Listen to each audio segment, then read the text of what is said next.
Get out of here. Get out of here. Go. Get out of here. Go, go, go. Get out of here. Rawr. No, no, no. Go away. Rawr. Get out of here. Get out of here. Go. Get out of here. Go, go, go. Get out of here. Rawr.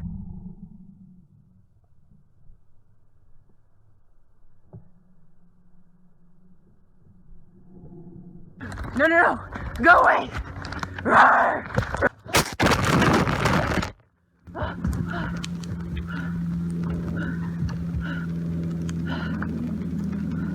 Get out of here. Get out of here. Rawr. Go away. Go away. Stay away from me. Get out of here. Get out of here. Go. Rawr. Rawr. Go away. Go away. Get out of here. Get out of here. Go. Go. Go away.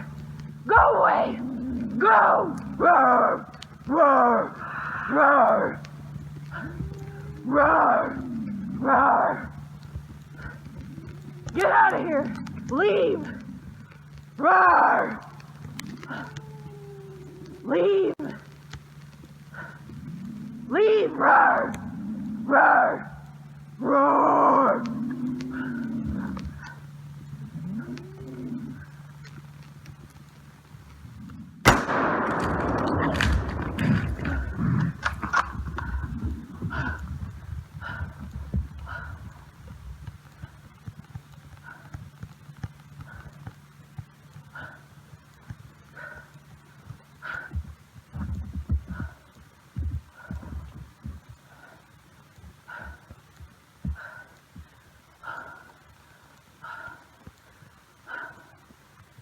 Lord, thank you.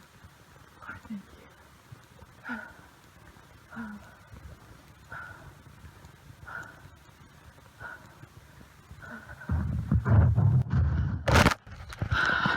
I had to shoot him. I was afraid he was gonna pounce on me. I'm shaking so bad. He ran away. I don't know if he's gonna die or not.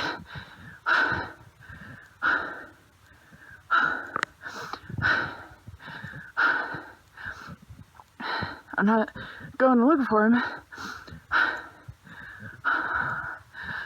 That was the craziest moment of my life.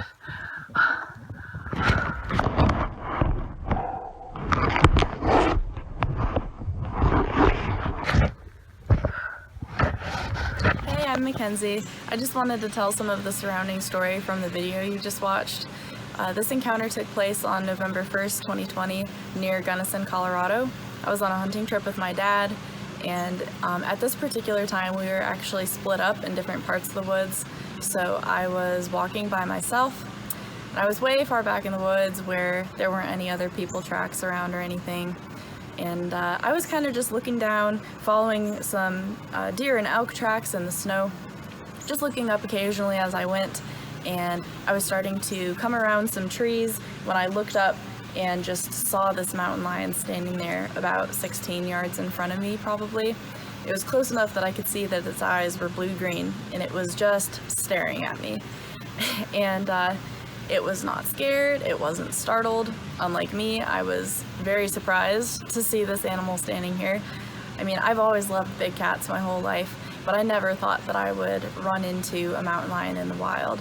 They're so elusive and rare and typically afraid of people. So I saw it just standing there, and of course I thought I need to get this on camera. So I pulled out my phone and got a picture and then started the video. And when I've heard about the few other people in the world who have run into mountain lions, you hear that usually they make some noise or whatever and the mountain lion runs away. So this is what I was fully expecting. So once I started the recording, actually right before I started it, the mountain lion did hiss at me once. So that did make me a little bit scared. I was aware that this could become a pretty dangerous situation, but I still thought as soon as I start making some noise, it's gonna run away. So I pulled my phone out and got the video going and started yelling and waving my arms in the air. and as you can see, it just stands there for a few seconds. It's not really phased.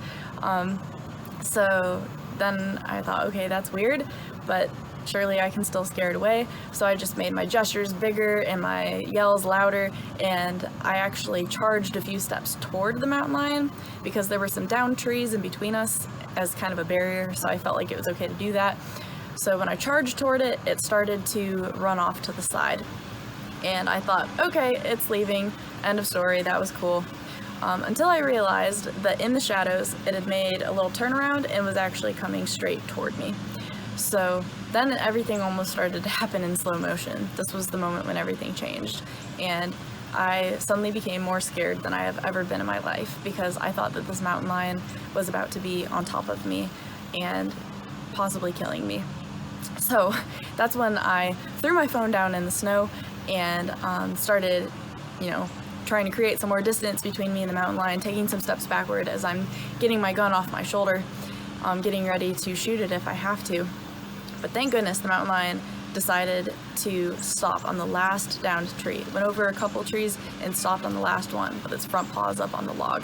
And survival mode just kind of kicked in for me. I realized that I couldn't keep moving away because I didn't want to trigger a chase response from the mountain lion. So I stood my ground, had my gun ready, and thought maybe I can still scare it away. So that's the part where I continue to yell and shout and roar like little Simba and try to be as threatening as I possibly can. But now the mountain lion's not phased. It continues to stand there for about another 60 seconds. We do this, and all the mountain lion does is growl and hiss and show its teeth, and it actually started to put its ears back, and its tail started twitching, and it started to kind of creep its paws over the front of the log. And anybody who knows kind of cat body language, I could tell that this thing was really getting ready to pounce. So I felt that I had no choice at this point. I pulled up my gun, got my scope on it. All I could really see was fur. It appeared to be the middle of the chest that I was pointed at, as far as I could tell. So I tried to get as steady as I could, took a slow, deep breath, slowly pulled the trigger, and the boom went off, and the mountain lion jumped straight up in the air and took off running. So then I just stood there and kind of caught my breath for a second. Remembered that my phone was sitting there in the snow in between me and where the mountain lion had been standing, so I went and picked that up and kind of told the story of what had just happened, and just tried to kind of regain my composure. And then I ended the video and literally ran in the opposite direction. So after that, I had to go find my dad, and I told him what happened, and we were both very emotional from this kind of near-death experience. And then after that, we ended up having to go report the incident to the Game and Fish office. We showed them the videos and everything. They said this was clearly a case of self-defense. They said that I did the right thing. I did what I had to do. And then they handled it from there. So for anybody who's wondering, the mountain lion did ultimately die, and I'm very sad about that. I wanted it to keep living. That's why I tried so hard to scare it away. I didn't want to shoot it. I mean, it was the most beautiful creature I've ever seen up close like that. So I was very sad that it ended up dying. But I'm also just very, very grateful that I was able to get through that situation. Pretty much from the moment that I saw the mountain lion, I started kind of quietly praying, just asking God for protection. And I really do feel that he was right there with me for the whole thing, kind of protecting me and getting me through it. So just grateful that everything kind of turned out okay in the end. Still just sad for the mountain lion. But I just want to remind everybody that, I mean, like the Game and Fish office said, this was like a 1 in a billion chance of having something like this happen. People hardly ever see mountain lions, and if they do, the cats are almost never aggressive towards people. So just don't let this deter you from getting outside, and just make sure to still get out there and enjoy nature. But anyway, thanks for watching. Hey, one more thing. Just wanted to give a shout out to Colorado Parks and Wildlife, especially the Gunnison office. They've always been awesome to us every year that we've gone out there and hunted, and especially this year with the whole mountain lion situation. They were a big help and support to us. So thank you guys.